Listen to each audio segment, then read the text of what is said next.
What happens when you've earned your place at the front, only for someone to tell you that you belong in the back? For Dr. Alani Washington, a first-class ticket on a transatlantic flight wasn't a luxury. It was a necessity earned through years of relentless hard work. She was at the top of her field on her way to deliver a keynote speech that could change her industry. But for the wealthy couple in the seats next to her, her success was invisible. All they saw was the color of her skin. They whispered, they sneered, and then they demanded she move. But they had no idea who they were messing with. In a few short moments, she wouldn't just refuse to move seats, she would shut down the entire flight, leaving every single person on board at her mercy. The hum of the airport was a familiar symphony to Dr. Alani Washington. It was a sound of possibility, of movement of connections being made across continents and time zones. For her, it was the sound of progress.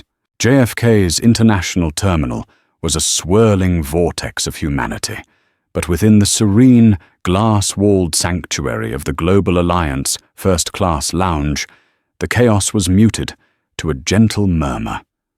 Alani sat in a plush leather armchair, the buttery texture a small comfort against the lingering fatigue of a project that had consumed her for the better part of a year. On the sleek tablet resting on her lap were not movies or magazines, but complex aeronautical schematics, the digital blueprints of the very avionics system that would guide the Airbus A350 she was about to board. She was tracing the data flow of the flight management system, her mind idly double-checking the integrity of a recent firmware patch her team had rolled out. It was a habit she couldn't shake, a relentless pursuit of perfection that had propelled her to the top of her field. At 34, Dr. Alani Washington was the lead systems architect at Airline, one of the world's most innovative aerospace technology firms. She wasn't just an engineer, she was a visionary. The system on her tablet, the Washington Avionics Suite, was her brainchild. It was a revolutionary piece of technology that made flights safer, more fuel-efficient, and more reliable than ever before. And in less than 48 hours, she was scheduled to deliver the opening keynote at the World Aviation Technology Symposium in Berlin, presenting her latest breakthrough to the titans of the industry. This flight wasn't just a trip, it was a victory lap. She took a sip of her sparkling water, the cool bubbles, a refreshing counterpoint to the warm glow of success she felt. She had earned this seat. She had earned it through sleepless nights in the lab, through battling for respect, in a field dominated by men, through being twice as good to get half the recognition. The first-class ticket, booked and paid for by her company, wasn't an indulgence. It was a strategic tool ensuring she arrived in Berlin, rested, refreshed, and ready to perform. Her quiet focus was abruptly shattered by a loud, braying laugh that sliced through the lounge's decorum. A couple had just entered their presence, as subtle as a foghorn. The man, tall and florid-faced with sandy hair, combed meticulously to hide a thinning patch, was dressed in a salmon-pink polo shirt and blindingly white slacks. The woman, dripping in designer logos from her handbag to her silk scarf, had a severe blonde bob and a face pulled taut into an expression of perpetual dissatisfaction. They carried themselves with the unthinking arrogance of people who had never been told no in their lives. "Richard, honestly," the woman said, her voice a sharp nasal whine. "You'd think for what we pay, they could at least have real champagne, not this cheap Prosecco. It's just for a few minutes, Karen, my love." The man, Richard, boomed, clapping a hand on her shoulder. "The real stuff is on the plane, don't you worry." They settled into a pair of chairs directly across from Olney. Karen, after a cursory glance around the room, let her eyes fall on Alani. There was no greeting, no polite nod. Instead, her eyes narrowed in a flicker of confusion, then dismissal. She scanned Alani's simple, elegant black travel suit, her functional but stylish leather tote, and the complex diagrams on her tablet. A faint, almost imperceptible sneer curled her lip before she turned back to her husband, whispering something that made him chuckle. Alani felt the familiar prickle of being assessed and categorized. She had felt that look 1,000 times before in boardrooms at academic conferences and in high-end stores. It was a look that questioned her presence, that suggested she was an anomaly, an error in the social code. She met Karen's gaze for a brief second, offering a cool, neutral expression before returning her attention to her tablet. She refused to let their brand of casual poison seep into her day. She had more important things to think about. Soon the boarding call for flight GA44 to Berlin echoed softly through the lounge. Alani packed her tablet, slipped it into her tote, and stood up, her movements fluid and efficient. As she walked towards the private jet bridge, she was aware of the Davenports rising behind her. Finally, Karen sighed dramatically. Let's get out of this place. Alani handed her boarding pass and passport to the gate agent. Welcome aboard, Dr. Washington. The agent smiled warmly. You're in 1A, right this way. Alani stepped onto the plane and into the hushed, spacious cabin of first class. She found her seat, the coveted window seat, in the very first row. It was a private suite, enclosed for comfort and solitude. She stowed her carry-on in the overhead bin, slid her tote under the ottoman, and settled into the plush seat, feeling the tension in her shoulders finally begin to release. She was on her way. The cabin was quiet, with only a few other passengers settling in. The flight attendants moved with quiet grace, offering pre-departure drinks. Alani requested a glass of water with lemon. Minutes later, the Davenports arrived at her row. Richard glanced at his ticket, then at the seat numbers. He was 1C, the aisle seat. Karen was 1B, the middle seat, right next to Alani. Karen stopped dead in the aisle, her perfectly made-up face contorting into a mask of theatrical disbelief. She looked from Alani to the seat number above her head, and back to Alani. Oh, there must be some mistake. She said not to Alani, but to the air around her, as if Alani were a piece of furniture. Richard leaned in. Our seats are 1B and 1C, he announced, his voice carrying an unearned authority. He looked directly at Alani, a condescending smile playing on his lips. I think you might be in the wrong cabin, dear. Economy is in the back. The storm had arrived. Alani slowly lowered the glass of water she had just received. She looked from Richard's patronizing face to Karen's impatient glare. The word dear hung in the air, dripping with condescension. She had a PhD in aeronautical engineering. She had designed critical systems for the very plane they were standing in. She had been called many things in her life, brilliant, demanding, innovative, but dear had never been one of them in a professional context. She maintained her composure, a practiced shield she had perfected over years of navigating such encounters. A flare of anger was what they wanted. It would validate their prejudice. She would give them nothing but unshakable calm. I believe you'll find I'm in the correct seat, she said, her voice even and clear, cutting through their entitled bubble. This is 1A. Karen let out a short, incredulous laugh. Yes, we can see that. But these are our seats, Richard and mine. We always sit in the front row. She gestured vaguely at Alani, as if shooing away an insect. The flight attendant can help you find where you're supposed to be. The implication was as clear as it was ugly. People like you aren't supposed to be here. Richard, sensing Alani wasn't immediately capitulating, stepped closer, invading her personal space.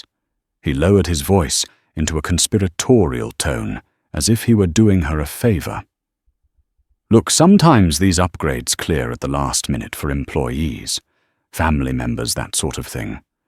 But when a paying customer arrives, you're expected to give up the seat. It's just how it works. He winked as if they were sharing a secret. Just gather your things and we won't make a fuss. The sheer audacity of his assumption that she couldn't possibly be a paying customer, that she must be an employee who had snuck her way into a seat she didn't deserve, was breathtaking. Alani didn't move a muscle. She simply held his gaze. "This is not an upgrade." She stated each word, precise and deliberate. "This is the seat I selected when I booked my ticket, and I am a paying customer." She picked up her boarding pass from the small table beside her and held it up for him to see. "Dr. A. Washington, seat 1A. The doctor on the ticket seemed to momentarily short-circuit Richard's brain. He blinked, his condescending smile faltering for a split second, but Karen, ever ready to escalate, stepped forward. "I don't care what that says," she snapped, her voice rising in pitch, drawing the attention of the other first-class passengers and a nearby flight attendant. "This is ridiculous. We paid thousands of dollars for these seats, and we shouldn't have to be crowded like this. There are plenty of empty seats further back. You should just move." This was the core of it. It wasn't about a seating mix-up. It was about her presence making them uncomfortable. It was about their desire not to share their space with her. A young flight attendant with a name tag that read Sarah approached cautiously. "Is there a problem here, ma'am, sir?" Karen immediately spun around to face her. "Yes, there is a problem. This woman is in our seat and is refusing to move." Sarah looked confused. "Your boarding passes say 1B and 1C, correct? And this is seat 1A. There are 3 separate seats in this suite configuration." "Don't be deliberately obtuse." Richard cut in, his friendly facade now completely gone, replaced by an aggressive impatience. "My wife feels uncomfortable. She wants more space. This passenger," he gestured dismissively at Alani, "can clearly see that. Any decent person would offer to move to another seat to accommodate us." Sarah looked from the Davenports' angry faces to Alani's unnervingly calm one. Alani hadn't said a word, simply watching the scene unfold as if she were a spectator. "Sir, I can't ask a passenger to move from a seat they have paid for," Sarah said politely but firmly. "Dr. Washington is in her assigned seat." The use of Dr. Washington again clearly irritated Karen. "Dr. Washington," she repeated with a mocking laugh. "Doctor of what basket-weaving? Listen. I don't know what story she's told you, but we are premier members of this airline. We spend hundreds of thousands of dollars a year with you. Now are you going to fix this, or do I need to speak to your supervisor?" The threat hung in the air. Sarah, barely in her mid-20s, looked flustered. She was trying to follow protocol, but she was up against a level of entitlement she wasn't equipped to handle. Alani decided it was time to speak. She turned her body slightly to face the Davenports directly. "Let me be perfectly clear," she began, her voice low, but carrying an undeniable weight of authority that made both Richard and Karen pause. "I am not moving from this seat, not to the back of this cabin, and certainly not to the back of this plane. I am here because my work requires me to be here, and this is the seat my company has provided for me. Your comfort is not my responsibility. If you are unhappy with your seating arrangement, I suggest you take it up with the airline, but you will not address me again." The silence that followed was thick with tension. Alani's words were a direct challenge, a firm, immovable boundary. She had not yelled, she had not insulted, but she had utterly dismantled their position. For a moment, Richard looked genuinely stunned, as if no one had ever spoken to him that way before. But Karen's face flushed a deep, blotchy red. Humiliation turned to pure rage. "How dare you!" She hissed her voice, a venomous whisper that was somehow louder than a shout. "You have no right to be here. We all know how you people get these things." The mask was off. The thinly veiled suggestions had curdled into overt racism. The other passengers who had been trying to pretend they weren't listening now shifted uncomfortably. An older man across the aisle shook his head in disgust. "Ma'am, that is completely unacceptable." Sarah, the flight attendant, interjected her voice, shaking slightly but full of conviction. "Unacceptable, I'll tell you what's unacceptable," Richard bellowed, pointing a trembling finger first at Alani, then at Sarah. "It's this airline allowing this kind of person to harass its best customers. I want your supervisor, and I want this woman removed from the flight. Now." The confrontation had reached its peak. The battle lines were drawn, and Alani Washington, silent once more, sat perfectly still in seat 1A, a bastion of calm in the eye of a hurricane of their own making. Just as Richard's demand echoed through the cabin, a second flight attendant appeared. This was Brenda, the senior purser. She was an older woman with a helmet of perfectly coiffed hair and an air of weary authority. She assessed the scene with a practiced eye, the enraged, wealthy-looking couple, the flustered junior attendant, and the silent, composed black woman by the window. Brenda's primary directive, honed over 30 years of service, was simple de-escalate and ensure an on-time departure. Justice was a distant second. "What seems to be the trouble here?" Brenda asked, her voice a smooth, placating balm that was meant to soothe but often just irritated. "The trouble," Karen spat, seizing the opportunity to appeal to a higher power, "is that your employee is refusing to assist us, and this passenger is being disruptive and aggressive." Alani raised an eyebrow. "Disruptive and aggressive?" she questioned calmly. "I believe the only raised voices have been yours." Brenda held up a hand to forestall any further argument. "Let's all just take a deep breath." She turned to Sarah. "Sarah, why don't you go and help the passengers in the galley?" It was a clear dismissal. Sarah shot Alani an apologetic look before retreating, leaving Alani alone to face Brenda and the Davenports. Brenda then turned her professional sterile smile on Alani. "Ma'am, I understand you're in your assigned seat. However, we do have a situation here where these passengers are feeling distressed."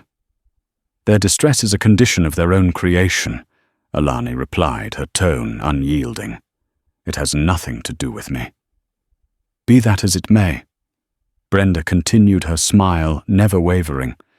"My job is to ensure a comfortable and pleasant flight for everyone. In the spirit of cooperation, would you perhaps be willing to move to another seat? We have a lovely window seat, available in row 5. Alani stared at Brenda, her disappointment palpable. This was the moment. This was the point where authority could have sided with reason and decency. Instead, it was choosing the path of least resistance. Brenda wasn't asking the aggressors to modify their behavior. She was asking their target to accommodate it. It was a subtle but profound act of invalidation. "No," Alani said. The single word was a complete sentence. There was no room for negotiation in it. "I will not be moving." Brenda's smile finally faltered. "Ma'am, I'm trying to resolve this amicably." "Amicably," Alani countered, her voice still low, but now laced with a cold fire. "Your amicable solution involves validating their discriminatory behavior. It involves telling me that my right to sit in a seat I paid for is less important than their desire not to sit next to a black woman. Is that the official policy of Global Alliance Airlines?" The direct challenge caught Brenda off guard. "Of course not. Our airline has a zero-tolerance policy towards discrimination." "Then enforce it," Alani said simply. "Tell Mr. and Mrs. Davenport to take their assigned seats or be removed from the aircraft for harassing another passenger. That is the correct, non-discriminatory protocol." Karen let out a gasp of manufactured outrage. "Harassing. We are the ones being harassed. We are the victims here." Richard, seeing Brenda's resolve weakening, pressed his advantage. "This is outrageous. My wife is on the verge of a panic attack because of this woman's hostility. I'm holding you personally responsible, Brenda. I've noted your name. I'll be speaking to my legal team and the CEO. We are Diamond Medallion 7-figure-a-year clients. We own stock in this company. Do you really think your corporate office will side with her over us?" The threat was vile, but it was effective. Brenda's face paled. The thought of a formal complaint from a high-value client escalating to the CEO's office was a career-ending nightmare. Her professional training was screaming at her to enforce the rules, but her instinct for self-preservation was telling her to placate the powerful couple. She turned back to Alani, her expression now pleading. "Ma'am, Dr. Washington, please. I am asking you to just consider moving. It would make things so much easier for everyone. I can offer you a travel voucher, $500, for the inconvenience." It was the ultimate insult, a bribe, a paltry sum offered to her to swallow her dignity, to accept the racism, to quietly move to the back, so that the flight could depart on time. Behind the Davenports, Alani could see David Chen, a businessman in seat 2B, who had been watching the entire exchange. He caught her eye and gave a slight, almost imperceptible shake of his head, a silent signal of support. It was a small thing, but it fortified her resolve. "Brenda." Alani said, her voice now devoid of all warmth. "Let me make this very simple for you. You are asking me to move because my presence offends a racist couple. You are attempting to bribe me to accept discriminatory treatment. You are failing to enforce your own airline's policy. If you ask me to move one more time, I will not only file a formal complaint with the FAA for violation of Title 49 of the U.S. Code, but I will also be speaking to my own legal team about the actions of Global Alliance and its employees. So for the last time, I am not moving." She had laid down the gauntlet. She had cited federal regulations. She had demonstrated that she was not an intimidated victim, but a formidable opponent who knew her rights and was not afraid to exercise them. Brenda was frozen caught between two threats, but the Davenports' threat was more immediate, more visceral, and in her calculus, they were the more valuable customers. "Right," she finally said, her tone clipped and hostile. She had made her choice. She turned her back on Alani and faced the Davenports. "Please wait here. I'm calling the captain." Richard and Karen exchanged a triumphant smirk. They had won. The captain would surely see things their way. He would come be appalled by the disruptive passenger and have her removed. They stood in the aisle, arms crossed, radiating smug victory. The cabin door was still open. The final luggage was being loaded. But up in the cockpit, Captain Miller was about to get a call that would delay the flight far more than a seating dispute. Because while the drama of human prejudice was playing out in row 1, a far more serious drama was beginning to unfold within the electronic heart of the aircraft itself. Captain Frank Miller was a man who appreciated order. For 40 years, flying had been his life, and the cockpit was his sanctuary, a place of checklists, procedures, and predictable outcomes.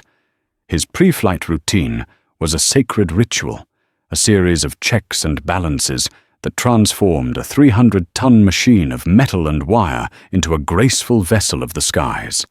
As he and his first officer, a sharp young pilot named Evan, went through their final checks, everything was green. All systems were nominal. Then Brenda's call came through on the cabin interphone. Her voice was strained.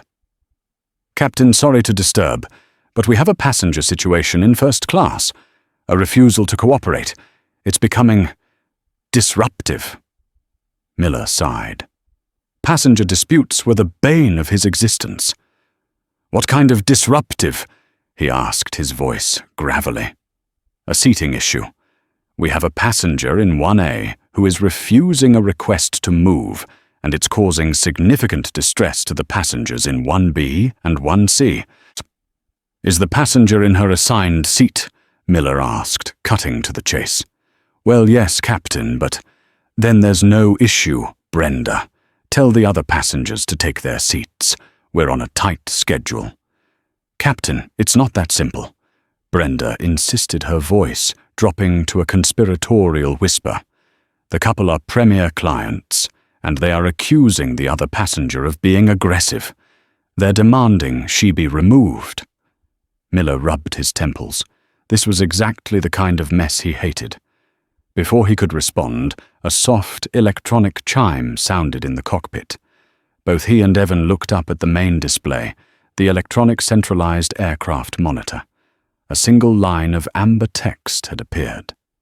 Avionics Swiss, FMS 23 link fault.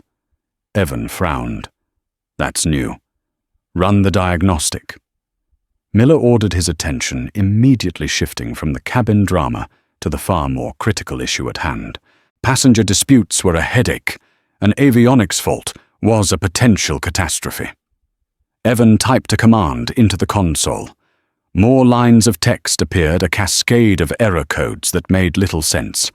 The system was reporting a communication failure between two of the three redundant flight management systems. In simple terms, the plane's brains were not talking to each other correctly. Rebooting FMS-2.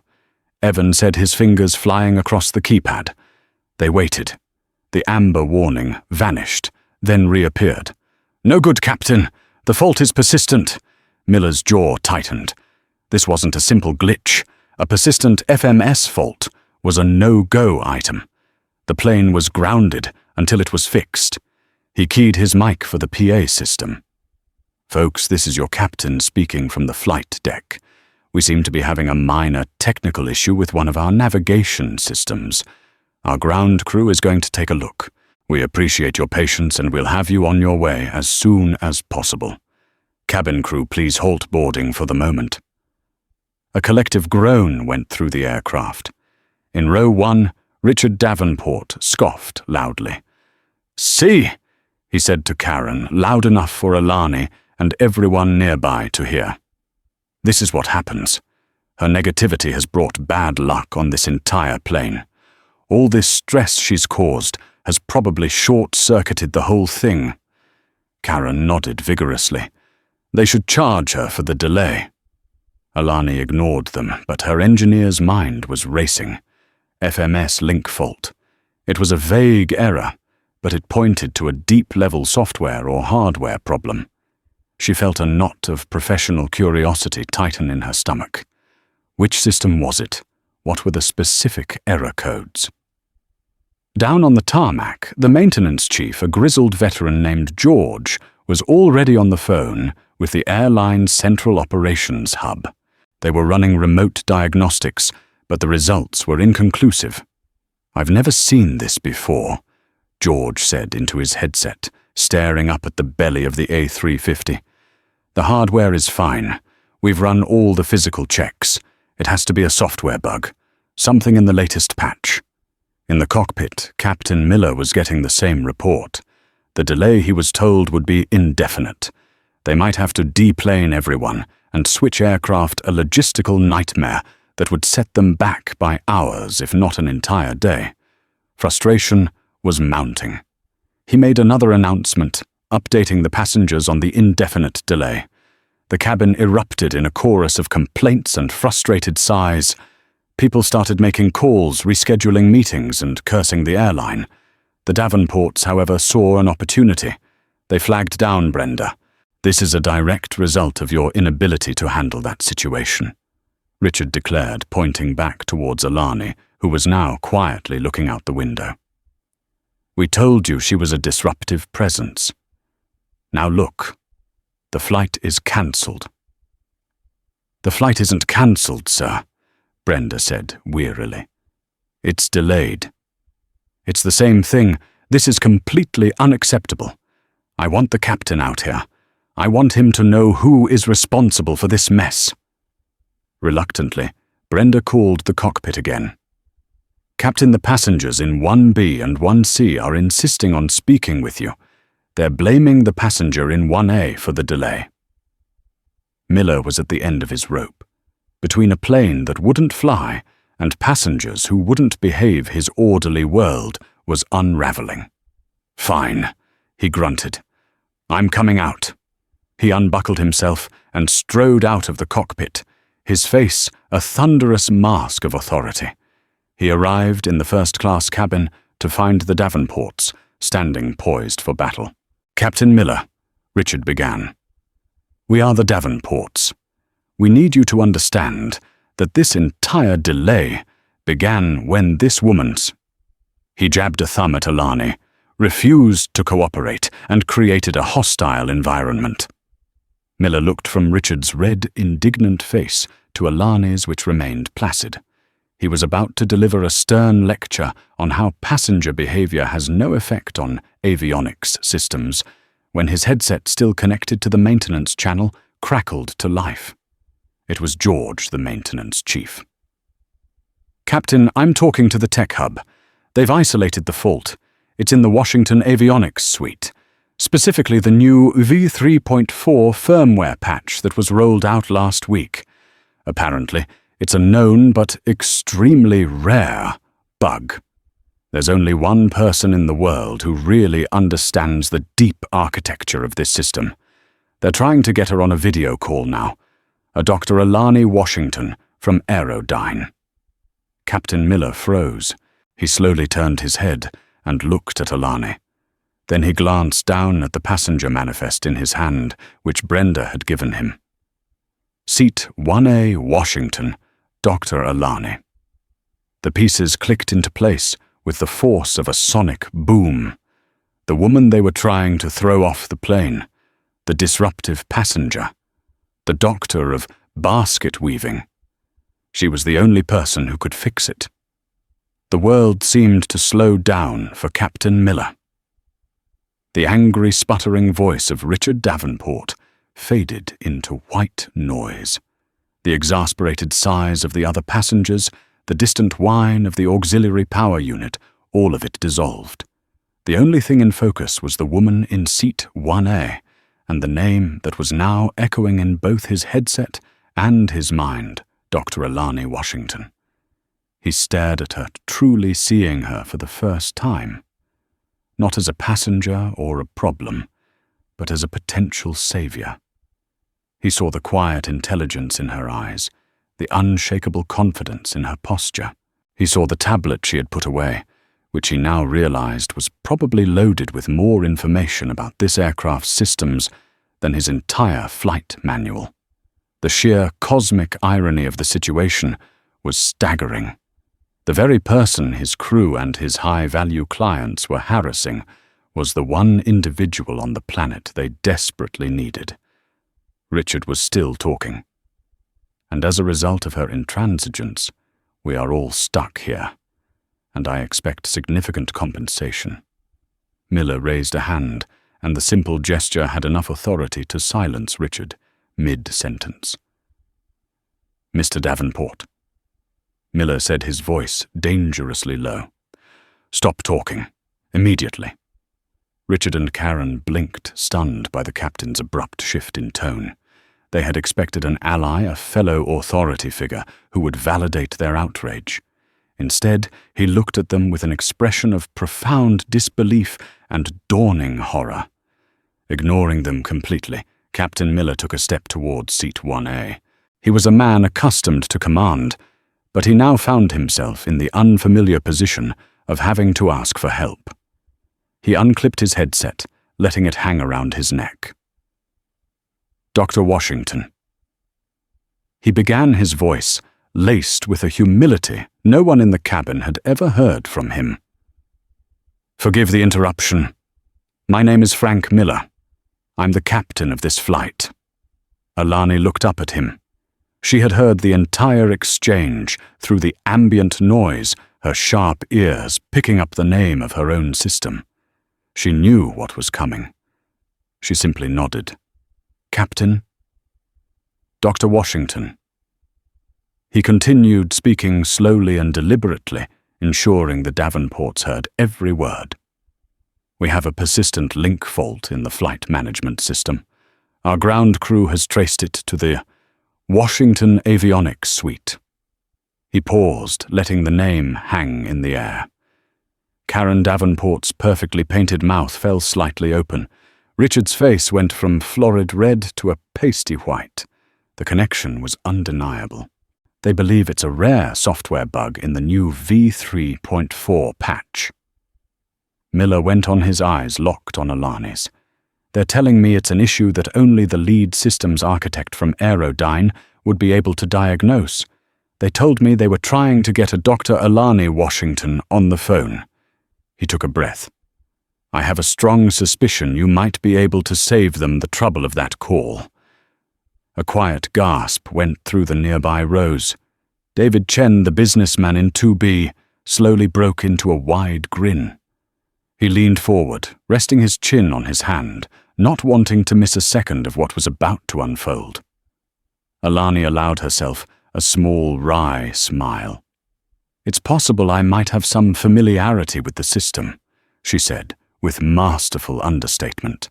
The full weight of the revelation crashed down on Karen and Richard Davenport, the woman they had tried to banish to the back of the plane, the woman they had accused of being an unqualified interloper, the woman they had insulted with thinly veiled racism. She hadn't just designed a part of the plane. She had designed its brain. The entire flight, their vacation, their connection, everything rested on the goodwill of the person they had just spent the last 30 minutes trying to humiliate.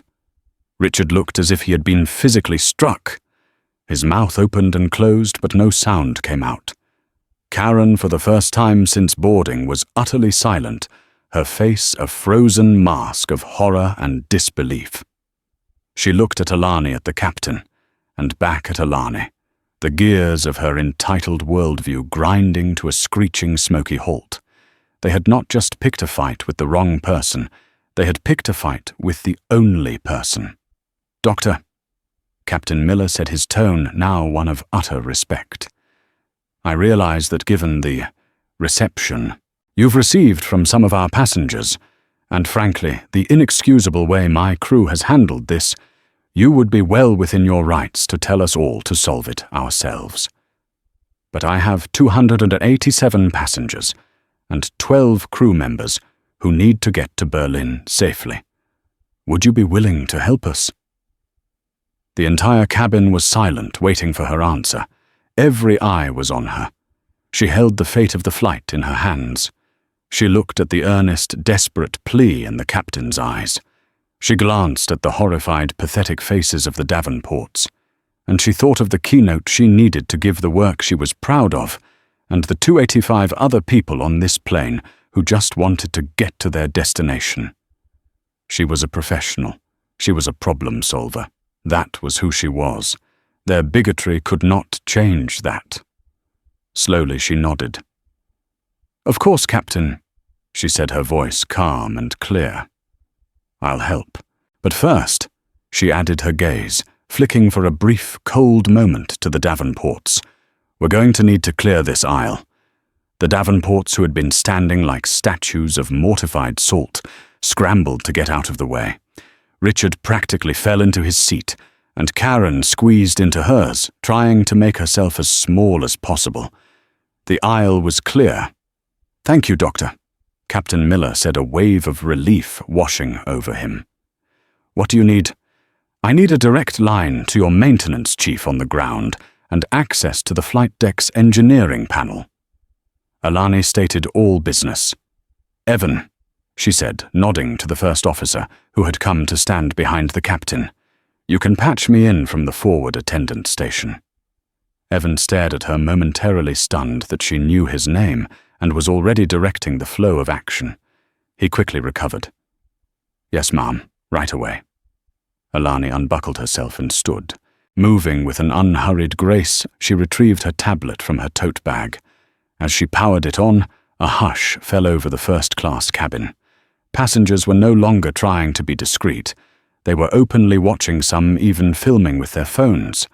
This was no longer just a flight delay. It was a real-life drama playing out in real time. "George, this is Captain Miller." The captain spoke into his headset. "Stand by, I'm patching in a consultant." Alani arrived at the forward attendant station, a small galley area just behind the cockpit. Evan had already set up the communications link. "George, can you hear me?" Alani's voice was crisp and authoritative, transformed from the calm passenger to the commanding engineer. On the tarmac, George, the maintenance chief, was confused. "Loud and clear, Captain. Who is this?" "This is Dr. Alani Washington," she said. There was a moment of stunned silence on the other end of the line. "Dr. Washington, the doctor, Washington, from Airline." "The same," she confirmed. "I happen to be on board. Now tell me exactly what error codes you're seeing on your end. Don't summarize. Read them to me verbatim." As George began rattling off the long strings of alphanumeric codes, Alani's fingers danced across her tablet, pulling up diagnostic trees and system architecture diagrams. She wasn't just listening. She was visualizing the flow of data, seeing the invisible electronic conversation happening deep within the plane's wiring. "Okay, I see it," she said after a minute. "The fault isn't in the handshake protocol itself. It's in the pre-initiation check.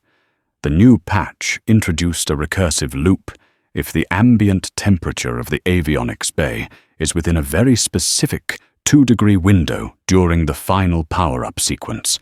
It's a 1 in a million shot." In the cockpit, Evan and Captain Miller exchanged a look of awe. She had diagnosed in 90 seconds a problem their global tech hub hadn't been able to pinpoint in over an hour. "So how do we fix it?" George asked, his voice full of newfound reverence. "We can't patch it from here," Alani said. "But we can bypass it. We're going to need to do a hard reset of the FMS and manually override the pre-initiation sequence. It will force the system to skip the faulty check and establish the link. It's a clean solution. The system will be perfectly stable once it's up." Effectively, she was shutting down the faulty part of the plane's brain to reboot it correctly. "Doctor, my engineers are telling me that's a restricted procedure," George said hesitantly. "We'd need authorization codes from Airline headquarters." Alani didn't even blink. "The override code is Alpha Delta 905 Tango Kilo. My authorization." There was another pause. "Code confirmed, Dr. Washington." George said, his voice now brimming with excitement. "My God. Okay, we're initiating the hard reset on your command." Alani looked at Captain Miller. "Captain, I'll need to be in the cockpit to oversee the reboot from the engineering panel." "The cockpit is yours, Doctor," he said, without a moment's hesitation. As Alani walked towards the cockpit door, she passed row 1. Karen and Richard Davenport were pressed against their seats, their faces pale. Their world of brand names, wealth, and privilege had been utterly upended by a world of competence, intelligence, and authority they couldn't comprehend. They had tried to eject this woman from their presence, and now she was being personally escorted into the most exclusive, most important part of the entire aircraft, leaving them behind like scolded children. Inside the cockpit, Alani took a seat at the secondary control panel. She guided Evan and the ground crew through the complex sequence of commands. "Okay, George, kill power to the FMS rack now. Wait for 3 seconds. Now re-engage." Evan watched the screen. "You should see a manual override prompt in 5, 4, 3, 2, 1. The amber warning text on the main display flickered.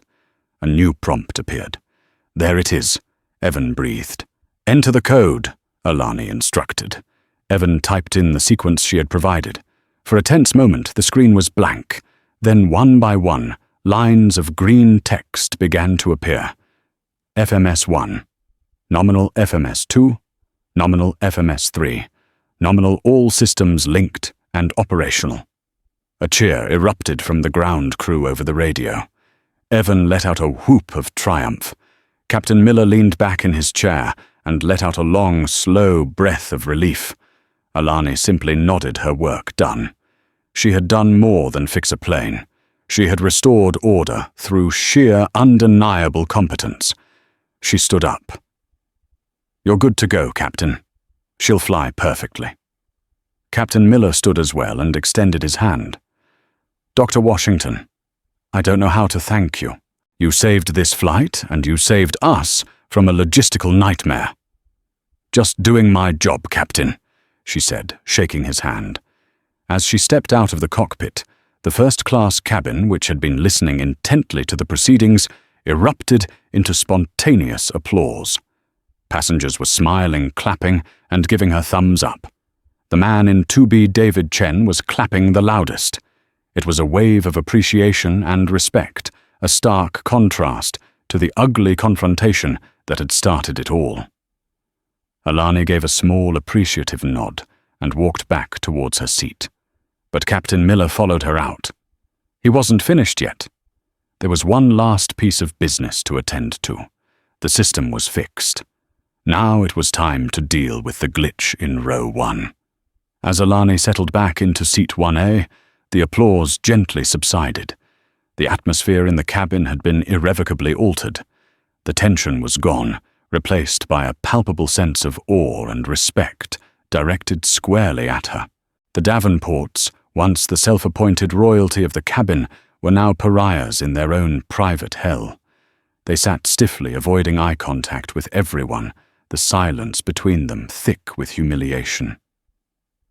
Captain Miller stood in the aisle, his posture ramrod straight, his expression grim and resolute.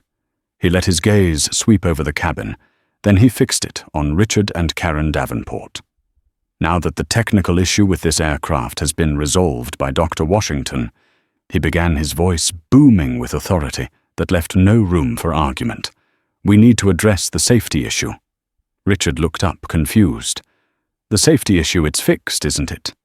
"I'm not talking about the avionics, Mr. Davenport," the captain said, his voice dropping an octave. "I'm talking about you and your wife." He gestured to Brenda, the senior purser, who now looked deeply ashamed of her earlier actions. "Brenda, please hand me the report you were preparing." Brenda handed him a tablet. "Federal Aviation Regulations and International Air Law." Miller continued, his voice like the final judgment. "Grant the captain of an aircraft final authority on all matters of safety. This includes the prevention of any situation that may interfere with the duties of a crew member or create a volatile environment. Over the last hour, you have berated my staff. You have harassed another passenger. Your behavior has been aggressive, discriminatory, and has created a toxic and unstable atmosphere in this cabin." He looked directly at Karen. "Ma'am, your racist remarks were not only a violation of airline policy, but they are utterly reprehensible." He then turned to Richard. "And sir, your attempts to intimidate my crew and abuse your status as a frequent flyer to get your way are grounds for immediate action." "Now this is ridiculous," Richard blustered, trying to summon one last shred of his earlier arrogance. "We are the victims here. I'm going to—" "You," Captain Miller interrupted, his voice cutting through the air like a blade, "are going to do nothing. You have two choices. You can gather your belongings and deplane voluntarily, or you can be escorted off by Port Authority security. Either way, you are not flying on this aircraft today." The finality of his statement hung in the air. This was not a negotiation. It was an order. Karen's face crumpled. "You can't do this," she cried, her voice cracking. "Our vacation, our hotel is non-refundable." "You should have considered that before you chose to behave the way you did," the captain said coldly. "Furthermore, I am filing a formal incident report. Global Alliance Airlines will be conducting a full review of your account. given the severity of your conduct, I will be recommending a lifetime ban from this airline." It was a total and complete demolition. Their money, their status, their premier membership, it was all worthless. They had built their world on a foundation of entitlement, and the captain had just taken a sledgehammer to it. Defeated Richard and Karen began to gather their things in a stunned, humiliated silence.